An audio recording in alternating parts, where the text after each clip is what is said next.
Live and bald headed. Give people a moment to jump on and then we'll go forward. The power of I. This is the second step of my 9 Towers program, the power of I. The first step is the discovery of a new horizon, right? that little glimpse of something better in life that you're looking forward to, that you feel might allow you to build a better alliance with the future. That's kind of a fancy way of saying giving you hope, right? A lot of times we're in a situation where, and I spoke about it on my 9 Towers page, and there's a link on this page. Good evening. There's a link on this page if you want to get my free email every day. I send it out every day. You're more than welcome to join in. I'd love to have you part of the crew. Check it out, and then we'll go from there. A daily bit of wisdom, a daily bit of glorious insight. That's true. But as I was saying, in the 9 Towers on my school program, the first part of it is that witnessing the new horizon.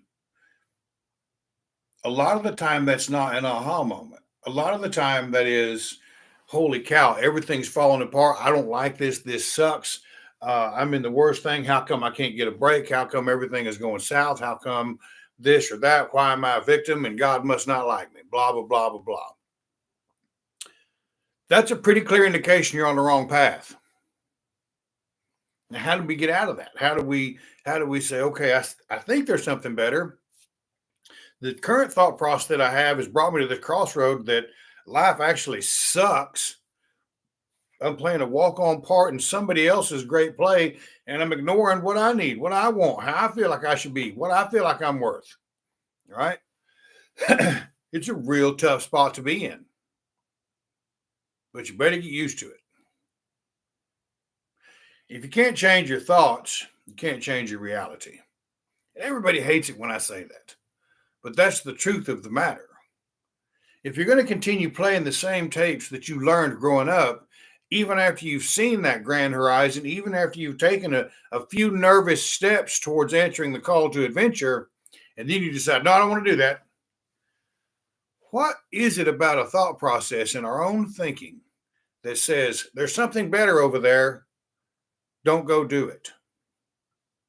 There's a bigger opportunity over there. Don't go do it. I would submit to you that's what they call the ego. A lot of people say, oh, we need a little bit of ego. No, you don't.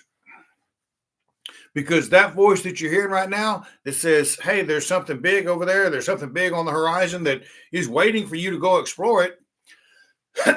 And you have a thought process that's saying, no, don't go check that out. Or you take a couple of steps and it gets all uncomfortable and chaotic. And, oh, no, I'm going to go back over and watch some TV and eat some Cheetos and work all week and then get drunk on Friday night. Now, I'm not saying that's not a good thing. You need to have the discipline to be able to hold a job. And you need to have the ability to have a little bit of fun. All work and no play makes Jack a dull boy, right? Right? It also makes Jack a rich boy. So there's that to consider. But that's where the power of I comes in. This is one of the best statements I ever heard. Justin said, what gets you here may not get you there.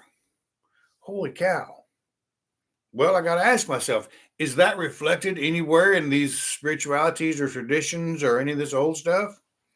Lo and behold, it sure as hell is. If you look at Norse paganism or Austro heathenry or whatever you want to do, take a quick look at the Heimdalljoth. That is a goddess gathering others to remind this person of what he's really worth, because he doesn't feel like he's going to measure up. He's going to lose a bet. His spirituality, his faith is carrying through, reminding him of what it means. There is, and I got it. You got to join that 9 Towers, and I'll show you exactly how to do it, Brett. There's the links in the headline here on the page. His spirituality, his faith carried him through in a way to show him, to give him a divine audience. What does that really think? Do you think that really took him to Asgard and got a divine audience with Thor and got some favor? Or was it a reconditioning of his thought process? See, we spend so much time listening to how everybody else says we need to do things. We forget to listen to that little voice in here, not this one up here that says don't go near there, but this one in here says you're worth it. You're worth moving forward. You're worth having more. Now, having more is not really the point, though, is it? Wealth can be quantified in any number of ways. The first thing that's going to happen when you step off into some kind of spiritual adventure like that is you're going to find you're alone. All those people that you consider to be valuable friends, that you consider to be important allies, that you grew up with, and sometimes even your family, they're going to be giving you the nonsense. Why do you want to do that? I mean, who do you think you are really to go try this? Nobody else has done this. How we've done this forever is the way it works. Now, why would you want to go change that? Well, I don't know. See, that's the thing, is everybody thinks they need to have a highfalutin answer, or they need to have a formula to prove to everybody else that it works. Here's the thing about figures. Figures don't lie, but liars figure. Sometimes it takes the courage to go with your gut. And if you have a spirituality and a faith that is strong enough to keep you going, right? You have to keep going, you'll get where you need to be. And people don't know this very much, but that's the whole deal about the journey of Hercules. Those 12 labors. I have a dear friend who's a priestess in the Hellenistic tradition. And I was looking at the Heimlich, and I'm looking at Sigurd's journey, and I'm like, well, is that repeated somewhere else? Yep, sure as hell is. The labors of Hercules. This is what she wrote. The journey of Hercules is symbolic of the soul's journey from the lowest point to the highest. The epitome of that being his eventual attainment of apotheosis. So Hercules was also one of those solar deities that died, went down to hell, and was reborn, and 3 days later, and then ascended. Right? There's a bunch of them. Dionysus, Bacchus, Hercules, Odin, and Balder are unique, but they're the same thing. Shiva did the same thing. Buddha did the same thing. All of these, and they all had, 12 disciples, and they were called Lord of Lords and King of Kings, and all of the same things. All the things are the same. It's all repeated. The only thing about Christianity is now somebody else is going to give you permission to do that. And here we are sitting here going, wait a minute, I don't need your damn permission to go do a damn thing. I'm going to go do that. But Hercules' life was wrought with mistakes and errors and moments of ignorance. So is mine been. So has mine. Period. But his heroism and his virtue was in his acceptance of responsibility, his devotion to the gods, his humility, and his determination to improve himself. That granted him victory even over death. That priestess gave me the hammer that I wear. And it means something to me when somebody of a different faith gives you a moniker of your own faith.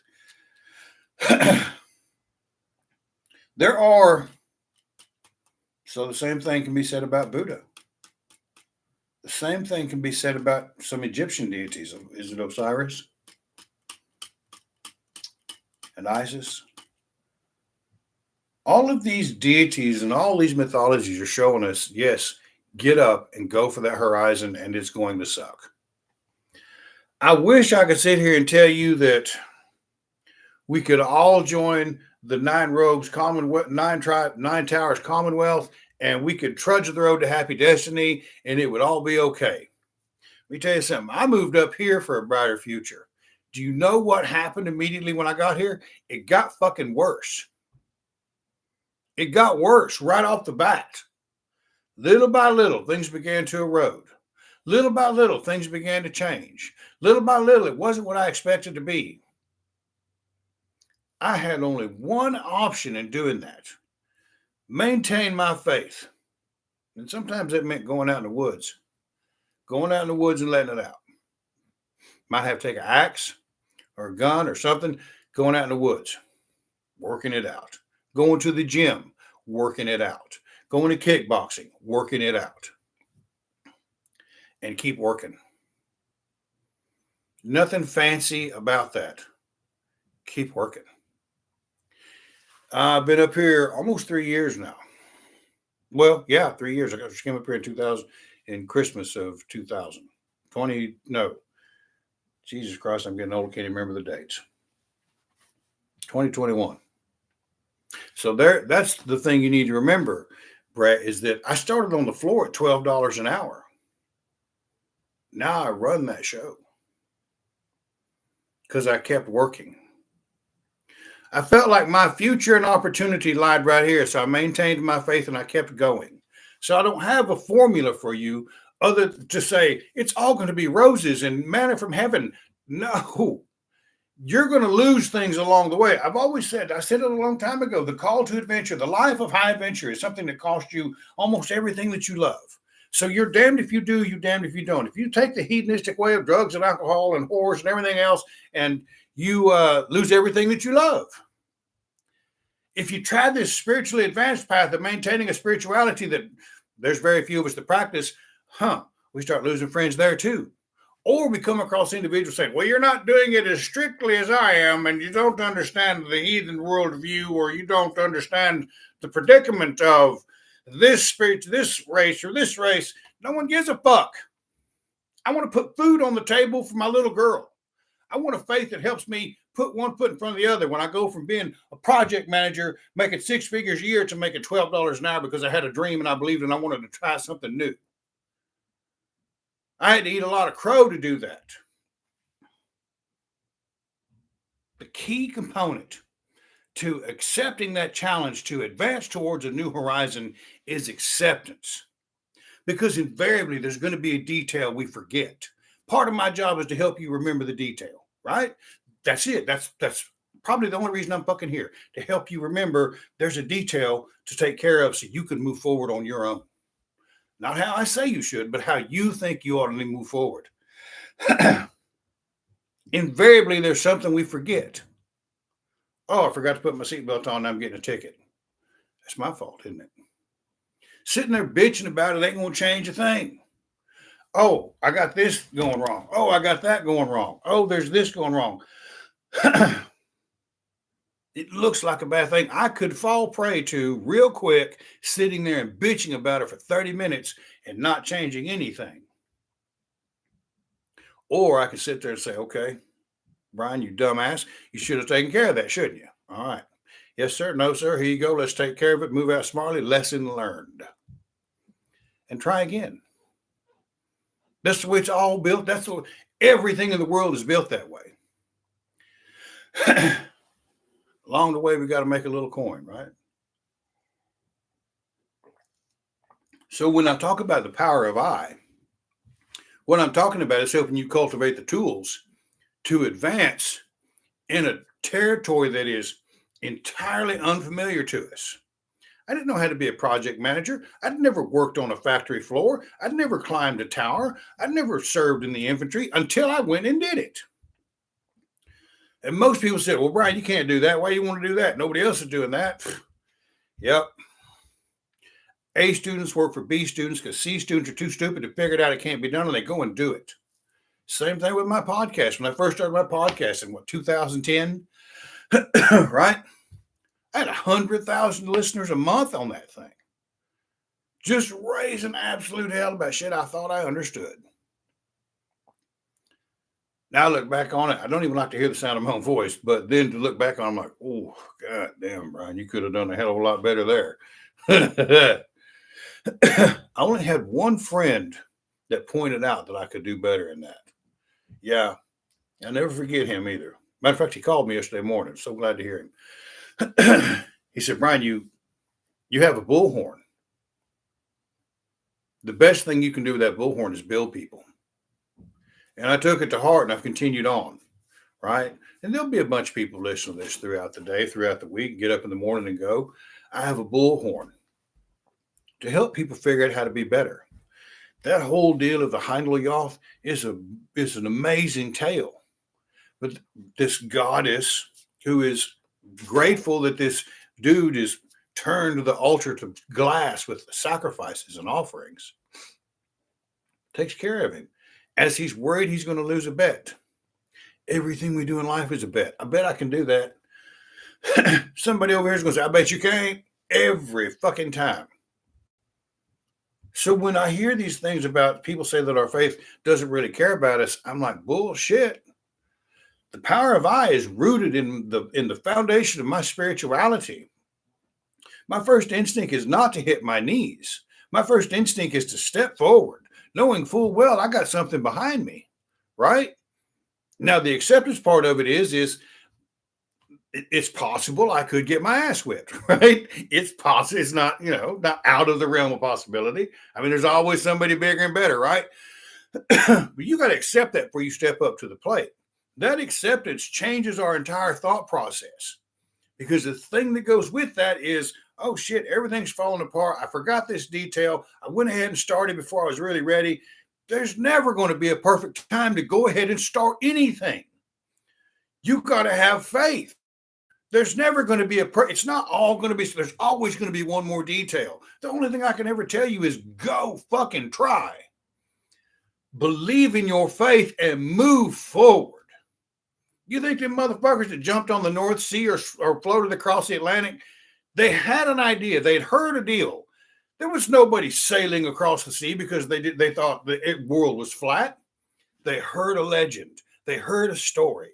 They heard a rumor of a great land, of a far horizon. Holy shit, there it is again. It's built into us. We are hardwired to step out into environments that are outside the realm of our current operating thought process, that that are chaotic and uncomfortable. We're built to thrive in that kind of fucking situation. Bring it on. Embrace the suck. Let's get it on. Complacency kills, right? I thrived in the infantry because every day was a challenge. Every day was a challenge, right? To try harder, to deal with the loneliness, to deal with figuring out how to work with other people, to deal with being thousands of miles away from home, to not being able to reach out and say, hey, I'm not really doing so hot. Can somebody help me out? That doesn't exist. It didn't exist then. It's probably a lot better now. And I hope that it is for those guys.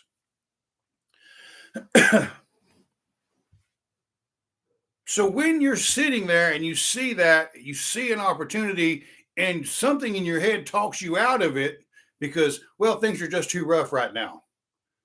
You got to wonder, where's that thought coming from? Because that's not the thought process that turned the stone to glass in offerings to Freya.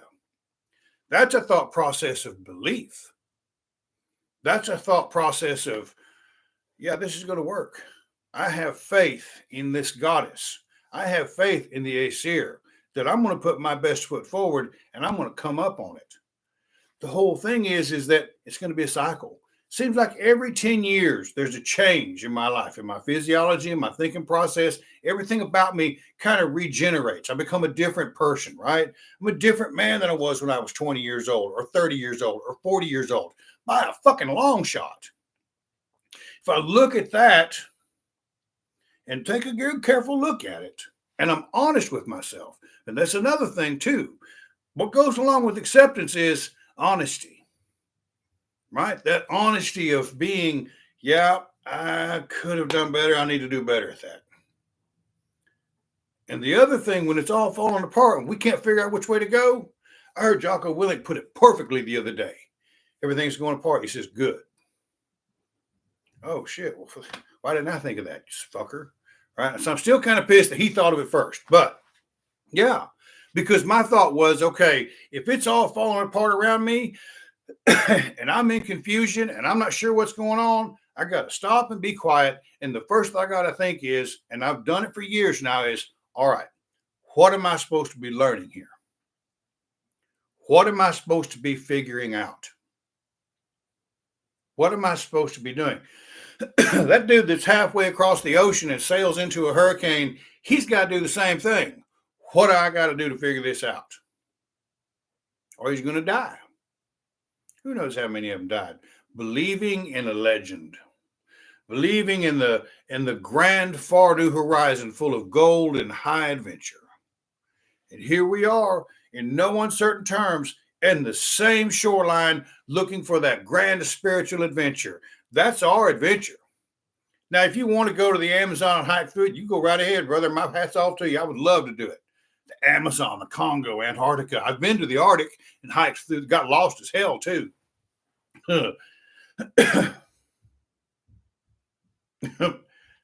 I went hunting. So the caribou herd, the porcupine herd is moving across north of the Brooks Range. I'm in Fairbanks, Alaska, right?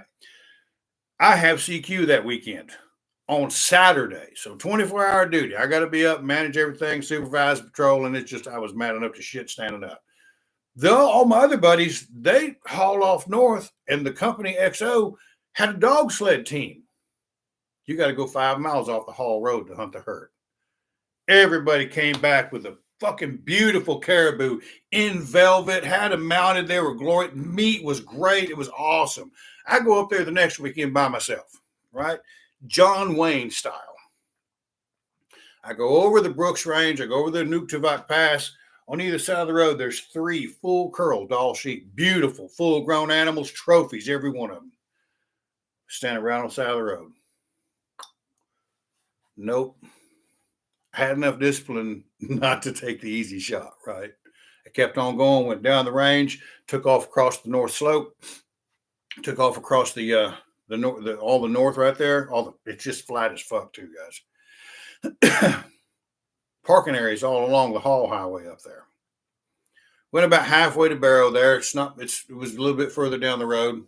Parked in the rest area and started hiking to the east because I knew they were moving to the east. You're so far north up there, your declination is like 21 degrees in Fairbanks because magnetic north is somewhere down around Quebec or Ottawa somewhere. It's not the North Pole. So it's really off. I'm up there. It's August. I'm humping it. I see the signs. It's a little cold. Then the fog rolls in. And then it starts snowing. And then the ground is white. And the air is white. And I'm in white. And I had no fucking idea where I was. Yeah, so when you get that kind of feeling, I promise you it's a very difficult thing to sit there and think, okay, what am I supposed to be learning now? It's a very difficult thing to keep your head on your shoulders. That's the kind of environment people die in, right? You got to kind of look at it the same way. In this environment, yeah, I retraced my steps and made it back to the haul road, came out, and I got lucky as hell. Apparently it was my faith because you either go left or go right, and I went right and found my truck. Right? I got very lucky. I was only maybe 4 miles off the road. But when it's all white, 4 miles is a long walk carrying full gear and a 338, a Ruger number 1 and 338. But I had the tools. I was prepared, and I kept my head. The power of I is our tools to navigate the chaos and the uncomfortable attitudes that come with discovering that far new horizon and having the balls to step off into it. Are gratitude, acceptance, right, and honesty. If you got those 3 working for you, and you step off into something that's uncomfortable, out of character, and you find yourself alone, which you will, just like Odin sacrificing himself to himself on the tree, pierced in the side by his own spear. Something he did, right? Something we've done to ourselves. And he was there alone. Imagine that. I remember the toughest times of my life, the times when things were darkest, when nobody was willing to come help me because I was such a piece of shit. I was alone. And I had to figure it out. I had to change my thought processes to step out of that low point and start again. And fall. And start again. And fall. And start again. That's it. That's life. But the goal of our spirituality, our faith, isn't to reduce or eliminate these ups and downs, but maybe they won't be so fucking dramatic anymore. Maybe they won't be way up here than way down there like mine have been, right? Go from making $350,000 a year to living in your truck at Christmas time, right? And then, well, you get to stay in a trailer or you can always tell somebody's not doing so good in life because they don't really live anywhere. They're just staying here. They're staying there.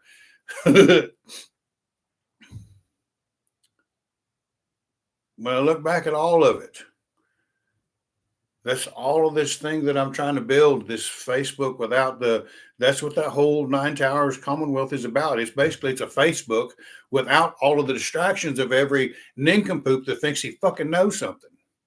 Dude, we're trying to get through life here. And if I can help a couple of people figure out how to make a couple of bucks on the way, help them do better in life, help them be better, my goddamn it, I have a responsibility. Look, the problem is if it showed up in my head, I got a responsibility to share it, don't I? Don't I have a responsibility to encourage others to try to do the same thing? Look, if my dumb redneck ass can get out there and do the things I've done, I believe anybody can. And then I look at my faith, I look at the literature of my spirituality, and I look at the literature of other spiritualities. Holy fuck, I see the same thing again and again. You are hardwired to move forward and kick ass and take names. Nobody's encouraging that anymore. It's crazy. But I suppose that's why we're here. I've given it good for a half hour. I feel pretty good about things. I'm still building that Nine Towers Commonwealth, but man, if you would subscribe to the email, I'll send you an email every day. There's a link up on my YouTube. Every day I send it out. Put together something to help you move forward, maybe an idea, maybe a thought, maybe an example of my own stupidity. But it's all there. It's all for you. That email don't cost a damn thing. If you want to join the Nine Wealth, come on in. If you're a part of the Patreon, I'm going to move you over there. It ain't going to cost you a dime. So whatever the case may be, search through the links on my page. Take a look at what's going on. Take a look at the things that are happening. And if you have an idea, if you have something in your head that say, you know what, I've been thinking I'd like to try to do this and maybe build something. I wonder give me a call. I bet together we could figure something out. And soon enough, I will have an accreditation to teach a Gothi program. And we'll start putting some legitimate individuals on the ground with regards to our faith. So feel free to look me up. I know my phone number's on here a dozen times. Anyone listening to this is welcome to give me a call. Even if you don't like me, you're welcome to give me a call. I'll hear you out. If I'm wrong, tell me about it. Let's learn on something together. That's the thing. That's what I am not the end all to be all of these things, but I do have a little bit of experience. And I do have some powerful examples in my own life. And I do have kind of a success track record with talking people off a ledge and building people to go forward. So join me somewhere. If not, I'll see you here every Sunday at 7. And I love to do it. So all of y'all, tomorrow's Monday. And you know what we got to do? We got to go out there and grab it by the nose and whip its ass. So give it hell. Go out there and have a good night, y'all. Thank you for joining me, and I appreciate you.